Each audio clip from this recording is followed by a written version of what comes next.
Dans les salons feutrés du pouvoir et derrière les rideaux de l'Élysée, une détonation politique imprévisible secoue l'appareil d'État. Contre toute attente, c'est la veuve d'Olivier Marleix, ex-député LR, qui brise l'omerta.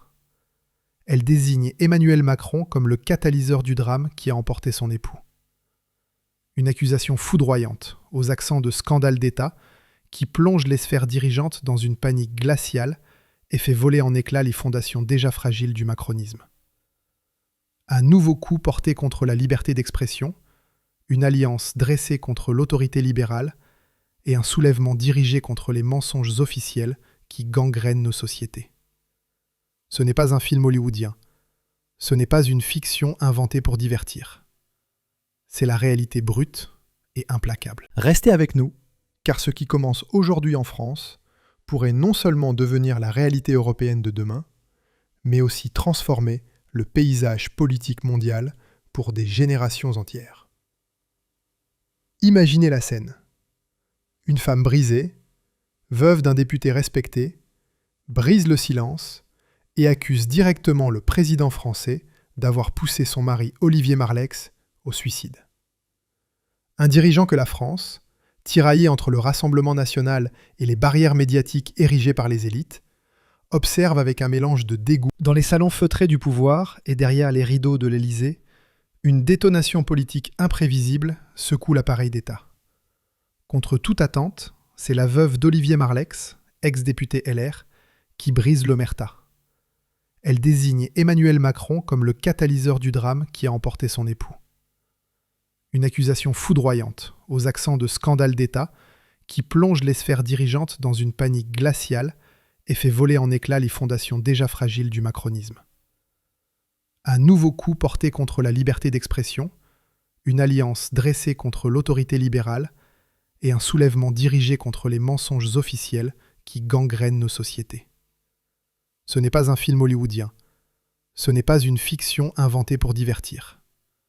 C'est la réalité brute et implacable. Restez avec nous, car ce qui commence aujourd'hui en France pourrait non seulement devenir la réalité européenne de demain, mais aussi transformer le paysage politique mondial pour des générations entières. Imaginez la scène.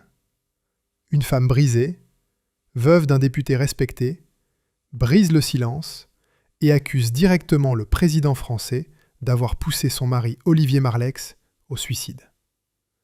Un dirigeant que la France, tiraillé entre le Rassemblement national et les barrières médiatiques érigées par les élites, observe avec un mélange de dégoût et d'incrédulité. C'est exactement ce qui se passe en ce moment même. La veuve d'Olivier Marleix, dans une déclaration déchirante, a accusé Macron, soutenu par des témoignages et des voix conservatrices parlant de pression politique insoutenable, de trahison et d'un tournant pour la vérité en France. Mais pourquoi cette accusation ? Pourquoi Macron est-il soudainement si vulnérable au point de voir son nom lié à une tragédie personnelle ?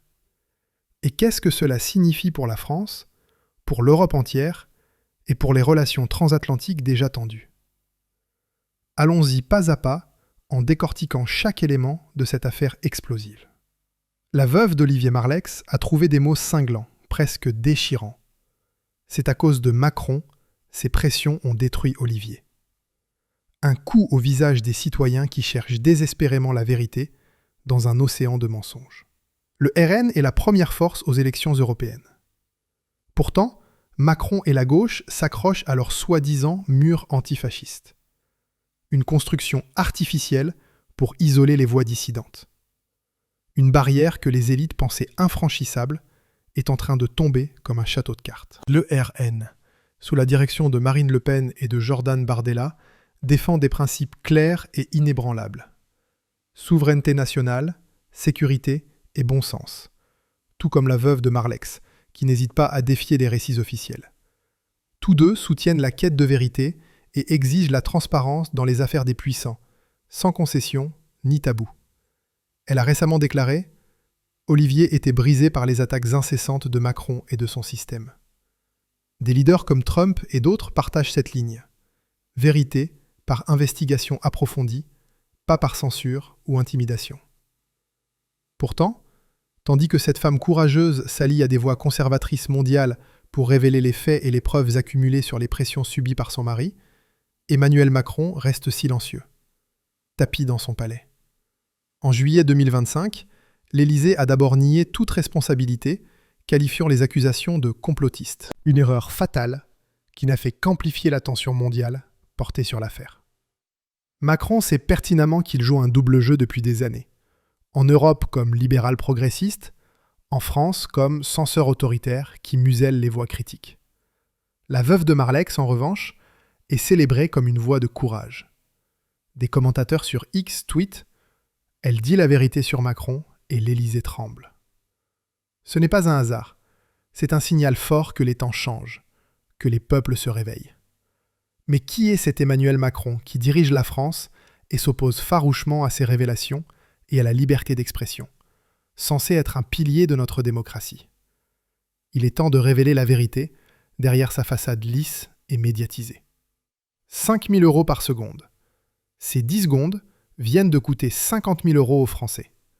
Un gouffre qui s'élargit, et tout cela, en grande partie, à cause de 7 hommes. En 7 années de pouvoir, Emmanuel Macron a ajouté plus de 300 milliards d'euros à la dette publique. Qui paiera les intérêts? Certainement pas lui.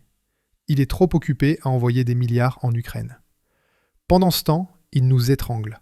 Les impôts explosent. Plus de 127 milliards d'euros prélevés via la taxe sur la valeur ajoutée, l'impôt sur le revenu, les taxes. Votre fiche de paie fond comme neige au soleil.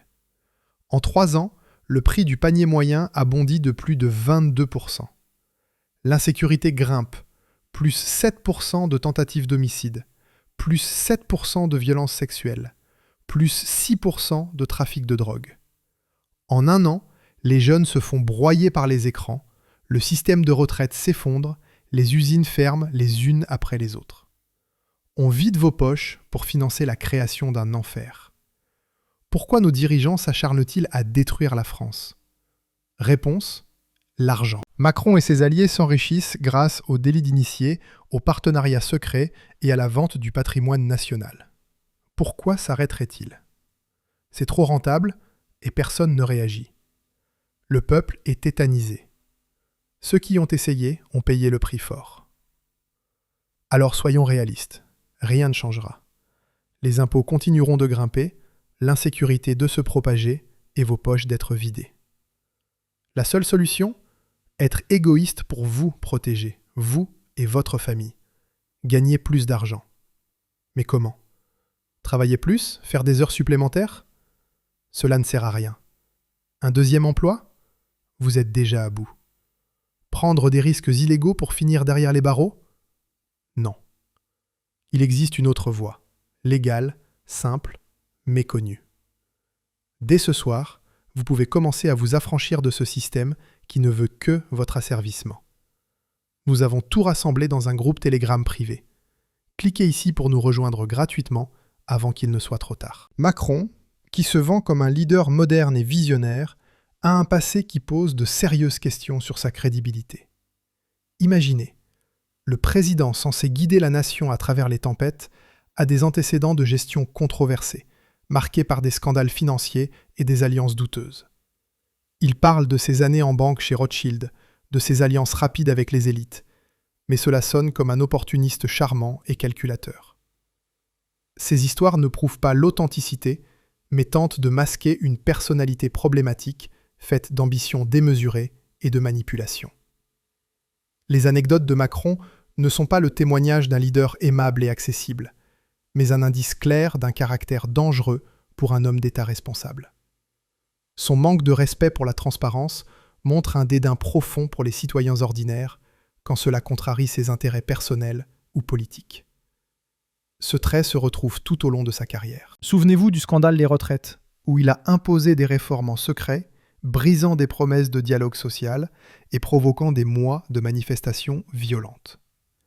L'homme qui jouait aux cartes avec les règles économiques est aujourd'hui celui qui joue avec la Constitution française en contournant le Parlement quand cela l'arrange.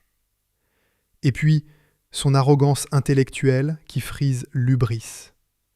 Les échecs de Macron, surtout en diplomatie, où il a multiplié les faux pas, montre une ignorance flagrante des réalités nationales et des aspirations du peuple. Celui qui doit négocier sur la scène mondiale avec des géants comme la Chine ou la Russie n'a pas jugé nécessaire de s'adapter aux soucis quotidiens des Français, préférant des discours grandiloquents. Son choix de carrière, de la banque à la politique par opportunisme pur, en sautant les échelons traditionnels, témoigne d'un pragmatisme froid, pas d'une passion authentique pour le service public. Ce manque de curiosité et d'empathie marque sa politique. Il croit résoudre des problèmes complexes comme la crise énergétique, l'inflation galopante ou la diplomatie internationale avec des recettes simplistes d'un banquier d'affaires. Le résultat ? Des échecs réguliers face à la réalité, des promesses non tenues et une France plus divisée que jamais. Et le summum de tout cela, le manque de fermeté de Macron, une faiblesse chronique qui le rend imprévisible. Il a évité les confrontations difficiles, préférant les compromis boiteux et les reculades face à la pression. Ce schéma traverse sa vie entière. Il a perdu des batailles internes au sein de son propre parti et s'est adapté au vent libéral dominant, abandonnant ses convictions initiales. Emmanuel Macron n'est pas un rocher dans la tempête. Il est une girouette qui ajuste sa position au gré des opportunités, des sondages et des alliances éphémères. Regardons maintenant la présidence de Macron sous un angle plus large. Un chaos organisé, un désordre qui s'aggrave jour après jour. Sa majorité s'effrite comme du sable. La gauche bloque sur les réformes essentielles.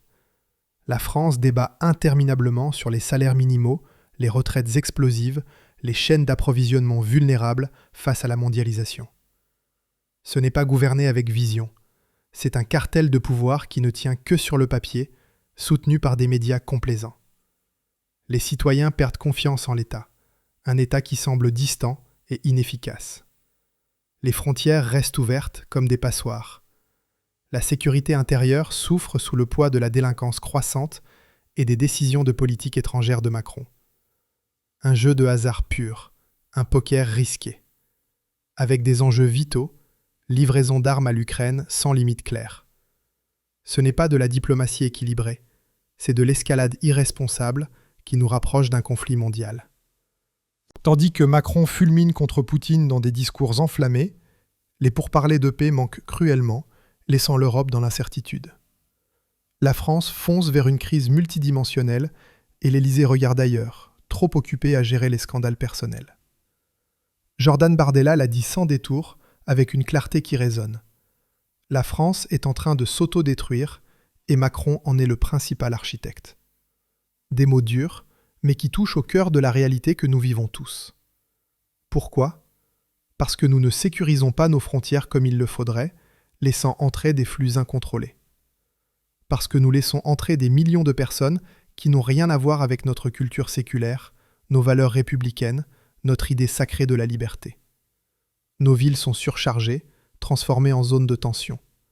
La police, débordée par des missions impossibles, les tribunaux et les services sociaux à bout de souffle, au bord de l'effondrement. Et que fait Macron ? Rien de concret. Ou pire, son gouvernement veut cet état chaotique, car il leur profite politiquement en divisant pour mieux régner. Ils espèrent qu'un pays chaotique, fatigué et résigné, ne se rebelle plus contre l'ordre établi. Mais c'est là que le RN intervient avec force. Et c'est précisément ce qui le rend si dangereux pour les partis établis qui tremblent à l'idée d'un vrai changement.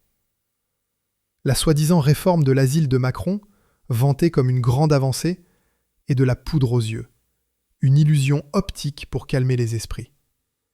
Tant que les frontières ne sont contrôlées que par échantillonnage aléatoire, tant que personne n'a le courage de renvoyer systématiquement les immigrés illégaux avec fermeté, tout reste symbolique et inefficace. Le droit est clair comme de l'eau de roche. Aucune loi n'oblige la France à accepter quiconque crie asile sans vérification approfondie. C'était une directive verbale de 2015, rien de plus qu'un caprice politique. Mais Macron tergiverse, hésite, recule.